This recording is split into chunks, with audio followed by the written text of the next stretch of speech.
Hello friends, आइए आज हम लोग समझते हैं ऑटोप्सी के बारे में।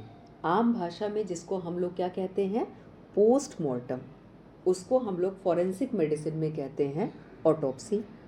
ऑटोप्सी ही नहीं, इसके दूसरे भी सिनोनिम्स हैं लाइक नेक्रोप्सी, पोस्टमार्टम एग्जामिनेशन, सेक्टियो कैडावरिस या फिर थेनेटोप्सी।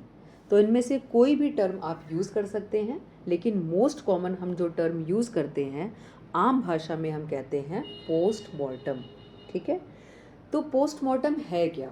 नाम में ही क्या है, पोस्ट है ना, और मॉर्टम मतलब डेथ के बाद की कहानी।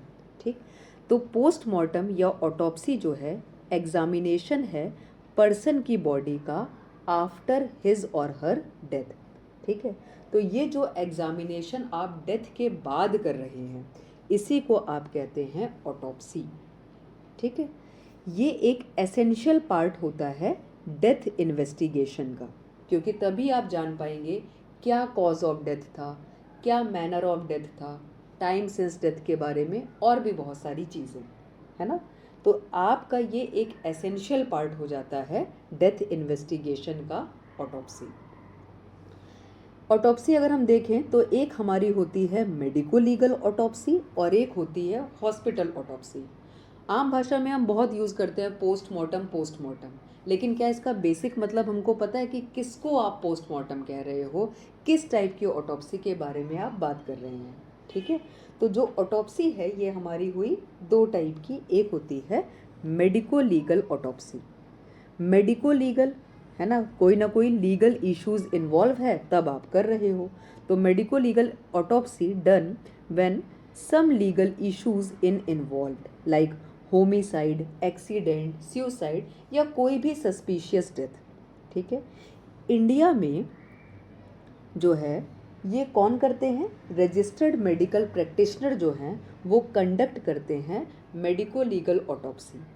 किसकी रिक्वेस्ट पे करते हैं, on the request of investigating officer, जिनको हम लोग कहते हैं आईओ।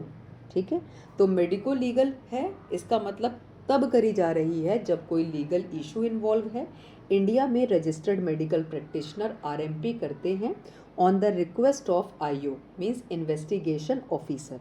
ठीक है, परमिशन यहाँ पर रिलेटिव की रिक्वायर्ड नहीं होती है, क्योंकि अब लॉ एनफोर्समेंट एजेंसी इन्वॉल्व हो गई। तो इस टाइप की जो ऑटोप्सी है उनको हम लोग कहते हैं मेडिको लीगल ऑटोप्सी। ठीक है, जिसको हम लोग कहते हैं पोस्टमार्टम। दूसरी जो ऑटोप्सी का टाइप है उसको हम लोग कहते हैं हॉस्पिटल ऑटोप्सी, है ना।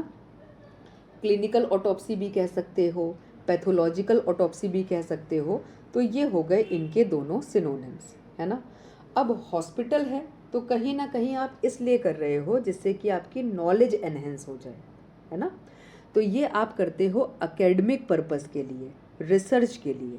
यहाँ पर कोई लीगल इशू इन्वॉल्व नहीं है, इसीलिए आप इसको कह रहे हो हॉस्पिटल ऑटोप्सी, क्लिनिकल ऑटोप्सी या पैथोलॉजिकल ऑटोप्सी। तो क्योंकि यहाँ पर कोई लीगल इशू इन्वॉल्व नहीं है, इसीलिए हॉस्पिटल ऑटोप्सी कंडक्ट करने के लिए परमिशन जो है रिलेटिव की रिक्वायर्ड होती है, ज़रूरत होती है ना। तो इस टाइप की ऑटोप्सी को आप कह देते हो हॉस्पिटल ऑटोप्सी। तो आज हम लोगों ने समझ लिया पोस्टमार्टम जो हम लोग कहते हैं फॉरेंसिक मेडिसिन में, उसी को आप ऑटोप्सी कहते हैं, नेक्रोप्सी कहते हैं, सेक्टियो कैडावरिस कहते हैं या थेनेटोप्सी कहते हैं। रेगुलरली हम लोग जो टर्म यूज़ करते हैं वो यूज़ करते हैं ऑटोप्सी। ठीक है, पोस्टमार्टम मतलब पर्सन की डेथ के बाद आप उसको एग्जामिन कर रहे हो, इसीलिए ये एक एसेंशियल पार्ट हो जाता है डेथ इन्वेस्टिगेशन का। Medico legal autopsy legal issues, इसीलिए लॉ एनफोर्समेंट एजेंसी की परमिशन से, आईओ की परमिशन से, तो रिलेटिव की परमिशन का कोई लेना देना नहीं। वहीं हॉस्पिटल है, एकेडमिक और रिसर्च पर्पस के लिए आप कर रहे हो, कोई लीगल इशू इन्वॉल्व नहीं है, इसीलिए परमिशन जो है रिलेटिव की वो ज़रूरत पड़ती है। तो इस टाइप की ऑटोप्सी को आप कहते हो क्लिनिकल ऑटोप्सी, पैथोलॉजिकल ऑटोप्सी या फिर हॉस्पिटल ऑटोप्सी।